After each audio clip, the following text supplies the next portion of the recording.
Hey everyone, it's Kellen Brower here from RacerX, back again with a race examination from Southwick, where apparently Justin Barcia and Adam Cianciarulo have a little beef amongst each other now.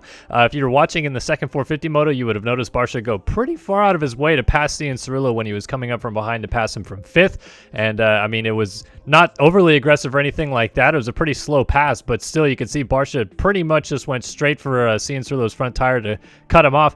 And apparently this all started from the start in the second 450 moto. So I'm going to highlight Cianciarulo on the inside, Barcia on the outside here, and watch and see and tell me if you guys think or can see what you think happens in this first turn, and then listen to what Barcia has to say about it. Webb looking good into turn one. Can you hold it coming out? He's got Ken Roczen. It was a decent start. Like honestly, I was near the top five, so I was like, whatever, salvageable. I can do work from there. But I got absolutely annihilated by another rider, and like was I would have did the same thing back in the day, but now I'm like, that was stupid. Like, I was so mad, but I ended up passing the dude and smoking him, so I was like, whatever.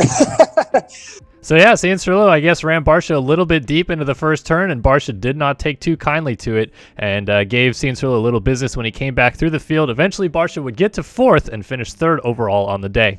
So pretty much the biggest talking point from Southwick seems to be Eli Tomac's maniacal charge in the second moto, which is starting to become a bit of a habit. Tomac just kind of turning things around in each of the last 3 second motos at High Point and then Redbud and now at Southwick, and he was just a completely different rider in the second moto here at Southwick. But this charge was next level, very close to what we've seen from Tomac in the last 4 years when he was winning titles. But as we look here, as he made the pass into second place around Cianciarulo, is 8.7 seconds down. You got 16:06 on the clock. If we fast forward 5 minutes later, he's already caught Roczen. That gap has completely disappeared, and Tomac is then passing Ken Roczen into the race lead, and he would pretty much take off from there. But I wanted to talk about the lap times here because this kind of shows the story. As you can see, when Roczen starts just to fall off a little bit, he's doing 18s, 19s, 18s, then 20, 23, 22. If you flip over to Tomac in this situation, Tomac is starting to up his pace just a little bit in response. Of course, the 2:16 on lap 7 is absolutely insane nonetheless, but he's still in the 18, 19, 18, 19 range for 4 or 5 more laps than Roczen was. And that alone right there is allowing Tomac to just chunk out these huge gaps. It's 3 or 4 seconds a lap that he's gaining on Roczen. And again, this is a lot of the stuff that we saw from Tomac when he was winning his championships. As other riders started to fade a little bit in the motos, he was either going a little bit faster or staying the same speed that he was at the beginning of the motos and catching them all the while. A lot of you guys were complaining that we didn't get to see much of this on the broadcast, but fortunately, Tom Jernett over here at RacerX got some great footage of Tomac charging through the field, and you can check that out over at our Infield Access Raw video. I want to remind everybody that this video is presented by onX Off-Road. Know where to go with the #1 off-road GPS app. Access 400,000 plus miles of trails and roads, open dates, and public lands. Download the onX Off-Road app today. So the Ferrandis bike situation, I think, was perfectly encapsulated with what happened after the moto, and Dylan Ferrandis coming in and was very frustrated that he couldn't challenge Ken Roczen ahead of him, but his team manager, Jeremy Coker, comes in and says, doesn't matter. If you would have raced him, you wouldn't have made it. And, of course, Ferrandis still thinks he thought he had a shot at catching Ken Roczen. Coker went on to say, I believe right here, something about it's too early in the season to try to outdo yourself here in this situation. Then Ferrandis says, but the bike was fine. And then Coker says, no, because you were smoking on like the 3rd lap. And then his mechanic, Alex Campbell, comes in and says, you were real close. I can't believe you made it. So clearly the team had concerns about Ferrandis' bike lasting the whole moto, but for Ferrandis' sake, he felt like he could have gotten up there and challenged Roczen for 2nd place, maybe gotten some more points towards the championship in his favor. In the end, it didn't work out. Obviously, he finished 3rd, but he still did win the overall and sits pretty good in the championship moving forward. Jumping back to the first 250 moto here for a second, and Jalek Swoll and Jett Lawrence come together here as Swoll swaps off of this jumper, actually gets a little scrub on and gets sideways.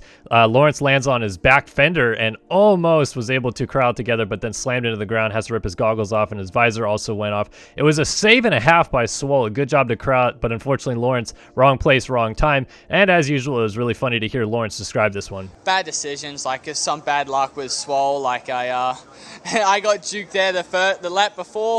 I was on the outside of him, and he got off balance, jumped straight to the left. So I'm like, oh, I'm gonna go on the right side now, and so in case he does it again, he'll go left again. And I went and hit it, and he just scrubbed. I'm like, oh, he's scrubbing this time, and then it just hooked up and went right. I'm like, oh, this is gonna suck.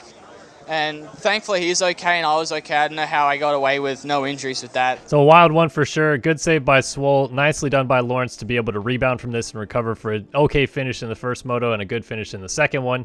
But let's talk about his brother Hunter, because he was the star of the day in the 250 class going 1-1. He obviously had to battle a lot with RJ Hampshire and eventually Justin Cooper in the second moto. But I actually wanted to talk about Hunter's technique and some of the things that were working well for him. So you can see here as he comes to pass Cooper, what I really like about Lawrence's technique in the sand, and it obviously probably carries over a little bit from his training days in the GPs, is he's just so light on the bike, and that works so well for him in the sand. He just kind of floats into the corners, floats out of the corners, doesn't seem to bury the bike too often.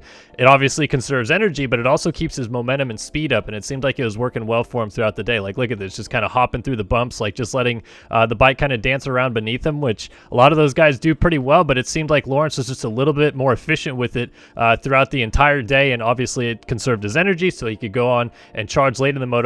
Eventually, he would win both motos, go 1-1 on the day, and gain a lot of points back in the championship towards not only Justin Cooper, but his brother Jett Lawrence, who is the championship leader still.